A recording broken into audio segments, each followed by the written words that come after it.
Ahead, a signboard proudly declared, "Magnetic Hill, the phenomenon that defies gravity." Shabir parked the car on a marked spot, shifted to neutral, and slowly lifted his foot off the brake. To my astonishment, the vehicle began rolling uphill on its own. I couldn't believe my eyes. "ये कैसे हो सकता है, Shabir?" He laughed.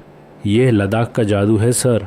लोग कहते हैं कि यहाँ ज़मीन के अंदर मैग्नेट है जो गाड़ी को खींचता है, पर कुछ लोग बोलते हैं कि ये सिर्फ एक ऑप्टिकल इल्यूजन है। रोड ऐसे बनी है कि नीचे जाते हुए भी लगता है जैसे गाड़ी ऊपर चढ़ रही हो। जो भी हो, सफ़र को थोड़ा मैजिकल तो बना ही देता है." And magical it was. As the car moved against reason, I realized this land had its own rules, its own mysteries. Here, even the roads whispered stories, and every mile was a doorway to another world. That day, I did not just begin a journey to Kargil, I began a friendship. I witnessed history, and I touched divinity. And deep within, I knew in Ladakh, every road truly ends in a whole new world. The Sangam, where two worlds embrace from Fay village. As the road twisted and climbed like a ribbon across the mountains, Shabir slowed down once again. He pointed to a curve where the valley suddenly opened wide. "Sir, देखिए, ये है Sangam." I leaned forward, and what I saw took my breath away. Before me stretched a sight so surreal it looked like a painting. Two rivers of completely different personalities meeting in a silent embrace. On the left roared the Zanskar River, dark and fierce, rushing down from the frozen heights of Zanskar Valley.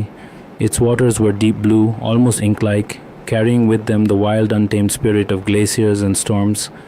On the right flowed the legendary Indus, calm and dignified, its surface shimmering greenish turquoise under the high-altitude sun. It looked ancient, like a sage carrying centuries of wisdom in its currents. And there, at the confluence, the two rivers merged. Two colors, two moods, two worlds blending into one. For a long moment, they seemed to resist, their waters flowing side by side without mixing, as if reluctant to lose their identities. But eventually, slowly, inevitably, they became one. I stood at the viewpoint, silent. It felt less like watching rivers and more like witnessing a lesson, the meeting of contrasts, the acceptance of differences, the birth of harmony. Shabir, with his childlike smile, whispered, "sir, इसी को कहते हैं संगम, दो अलग अलग धराएं लेकिन मंजिल एक। ज़ंस्कार और इंडस जैसे इंसान और इंसान, सूरत अलग हो सकती है लेकिन रूह तो एक ही होती है." As prayer flags fluttered in the mountain wind and the golden sun lit the rivers like liquid fire, I felt something stir deep within me. The Sangam wasn't just geography, it was philosophy carved in water. In that moment I knew this journey wasn't just showing me Ladakh, it was teaching me life. The healing sip at Nemo by now, the enthusiasm of travel had me walking and exploring more than I should have. The crisp mountain air was thin, and suddenly I felt my chest tighten, my breaths grew shallow, and a dull, throbbing headache began behind my temples. "Shabir, sir dard bahut ho raha hai," I muttered, trying to steady myself. Shabir glanced at me with concern but smiled reassuringly. "थोड़ा रुक जाइए sir, अभी निमो आने वाला है, वहाँ की चाय आपको पिलाता हूँ, सब डांट भूल जाएंगे." Within minutes we stopped at a small roadside chai shop, its wooden walls warm against the Ladakhi chill. A woman wrapped in a woolen shawl stirred steaming pots of tea, the aroma carrying both mystery and comfort. "दो नमकीन चाय देना," Shabir called out. I frowned. "नामकीन मतलब? Tea में salt?"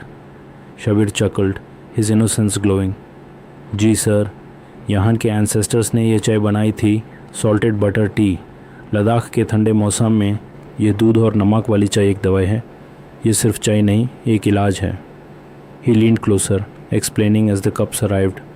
"Sir, नमकीन चाय body को hydrate करती है, थकान दूर करती है और दिमाग का दर्द तुरंत कम करती है। ये कोल्ड से बचाती है, वीकनेस को दूर करती है और सबसे बड़ी बात, एल्टीट्यूड सिकनेस का बेस्ट ट्रीटमेंट है."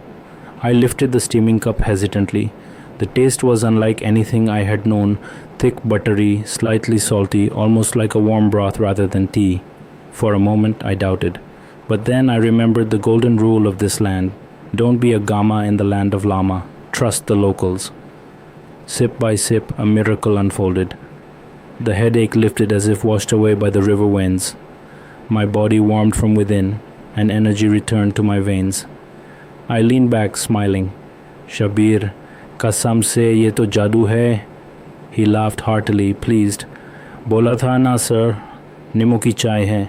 A taste of Kashmir and Tibet. Feeling better, I grew curious.